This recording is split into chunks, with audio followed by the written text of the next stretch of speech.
Hi hello welcome to the paper cooking ചാനലിലേക്ക് എല്ലാവർക്കും സ്വാഗതം. ഇന്ന് നമ്മൾ ചെയ്യാൻ പോകുന്നത് വെണ്ടയ്ക്ക കൊണ്ടൊരു മപ്പാസാണ്. ഇപ്പം മപ്പാസ് എന്ന് പറയുമ്പം നന്നായിട്ട് അല്ലേ ഒരു പാൽക്കറി ഒക്കെയാണെന്ന് എല്ലാവർക്കും മനസ്സിലാവും. അപ്പം നമ്മൾ പാൽക്കറി ആണെങ്കിൽ തന്നെ നമ്മൾ വെണ്ടയ്ക്ക നന്നായിട്ട് വേവിച്ച് അതിനകത്തോട്ട് ഒരു കുഴമ്പ് പരുവത്തിലാണ് നമ്മളിത് എടുക്കുന്നത്. അപ്പം വ്യത്യസ്തമാണ്, കാരണം ഞാൻ ഇതിനു മുമ്പ് ഒരു വെണ്ടയ്ക്ക പാൽക്കറിയൊക്കെ ചെയ്തിട്ടുണ്ട്. അപ്പോൾ അതിൽ നിന്ന് തികച്ചും വ്യത്യസ്തമായിട്ടുള്ള ഒരു സംഭവമാണിത്. അപ്പം നമുക്ക് വീഡിയോയിലേക്ക് പോയാലോ. നമ്മളിവിടെ ഒരു 150 വെണ്ടയ്ക്ക എടുത്തിട്ടുണ്ട്.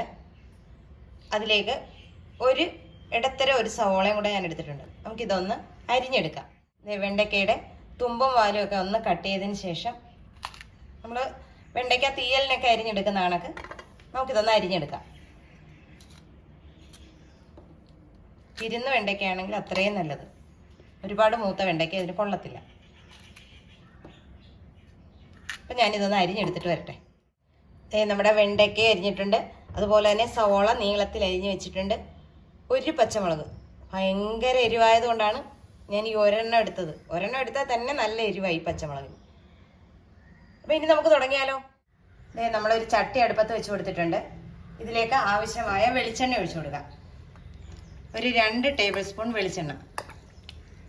നമുക്കിതെല്ലാം ഒന്ന് വഴറ്റിയെടുക്കണം. അതിന് വേണ്ടിയിട്ട് എണ്ണ ചൂടായിട്ടുണ്ട്. ഇതിലേക്ക് ഒരു 1/4 ടീസ്പൂൺ കടുക് ഇട്ട് കൊടുക്കാം. കടുക് പൊട്ടിയിട്ടുണ്ട്. ഇനി ഒരു ചെറിയ കഷ്ണം ഇഞ്ചി അരിഞ്ഞത് ഇട്ട് കൊടുക്കാം. തന്നെ നമുക്ക് ഇതിലേക്ക് ഒരു 2 കഷ്ണം വെളുത്തുള്ളി അരിഞ്ഞതും ചേർത്ത് കൊടുക്കാം.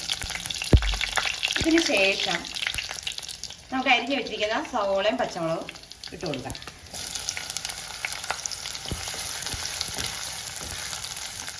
നമുക്കൊരു അല്പം കറിവേപ്പിലൂടെ ഇതിനകത്തോട്ട് ഇടാം. ഈ സമയം തന്നെ നമ്മുടെ സവോള ഒന്ന് വഴണ്ട് കഴിയുമ്പോഴത്തേക്ക് നമുക്ക് നമ്മുടെ വെണ്ടയ്ക്ക ഇതിലേക്ക് ചേർത്ത് കൊടുക്കാം.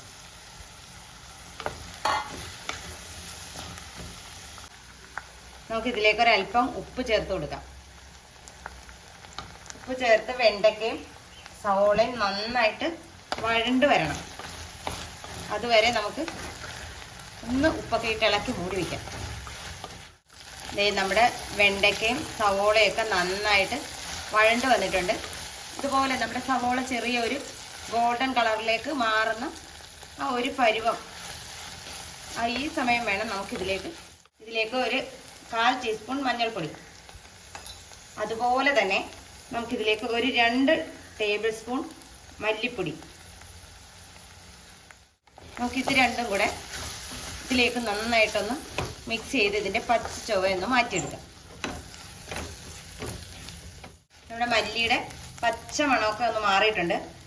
ഈ സമയം നമുക്കിതിലേക്ക് എരിവിനനുസരിച്ച് ഞാനിവിടെ കാശ്മീരി മുളക് ചതച്ചതാണ് എടുത്തേക്കുന്നത്. അത് 1 ടേബിൾ സ്പൂൺ ചേർത്ത് കൊടുത്തിട്ടുണ്ട്. ഇനി നിങ്ങൾക്ക് എരിവുള്ള മുളകാണ് ഇഷ്ടമെങ്കിൽ ഒരു 2-3 വറ്റൽ മുളക് ചതച്ച് ചേർത്താലും മതിയാവും. പച്ചമണം മാറ്റിയെടുക്കണം. അതായത് ചതച്ച മുളകായതുകൊണ്ട് പെട്ടെന്ന് തന്നെ അത് വാടി കിട്ടും. ഇത് നമ്മൾ ചേർത്ത മുളകിൻ്റെ പച്ച മണം മാറിയാൽ ഉടൻ തന്നെ ഒരു ചെറിയ നെല്ലിക്ക വലിപ്പത്തിൽ പുളി ഞാനിവിടെ പിഴിഞ്ഞെടുത്ത് വെച്ചിട്ടുണ്ട്. നമുക്കത് ചേർത്ത് കൊടുക്കാം. നമ്മുടെ പുളിക്ക് അനുസരിച്ച് വേണം നമ്മൾ ചേർക്കാൻ.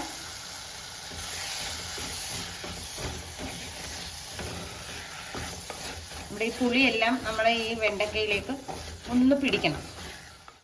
നമുക്ക് ഇത്ര ആയിക്കഴിഞ്ഞാൽ ഇതിനകത്തേക്ക് ഒരു 1/4 ടീസ്പൂൺ പെരിഞ്ജീരകം പൊടിച്ചത്, വറുത്ത് പൊടിച്ച പെരിഞ്ജീരകമാണ്, അതും കൂടെ ചേർത്ത് കൊടുക്കാം.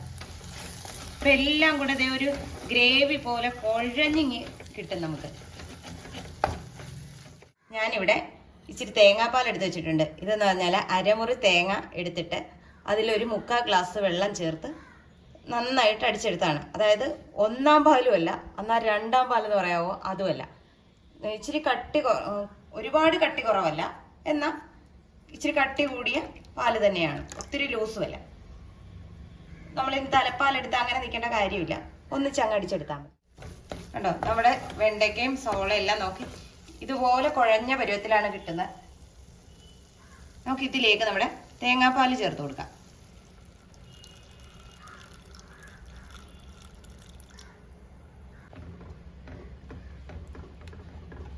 നമ്മൾ തേങ്ങാപ്പാൽ ചേർത്ത് കൊടുത്തിട്ടുണ്ട്. ഇനി ഇത് തിളയ്ക്കേണ്ട ആവശ്യമില്ല.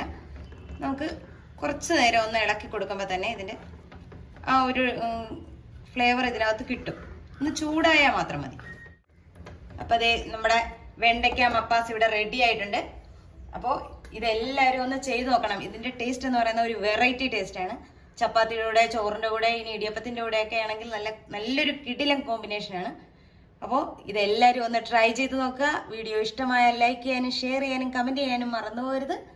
നല്ലൊരു വീഡിയോ ആയിട്ട് കാണുന്നവരെ ടാറ്റാ ബൈ ബൈ.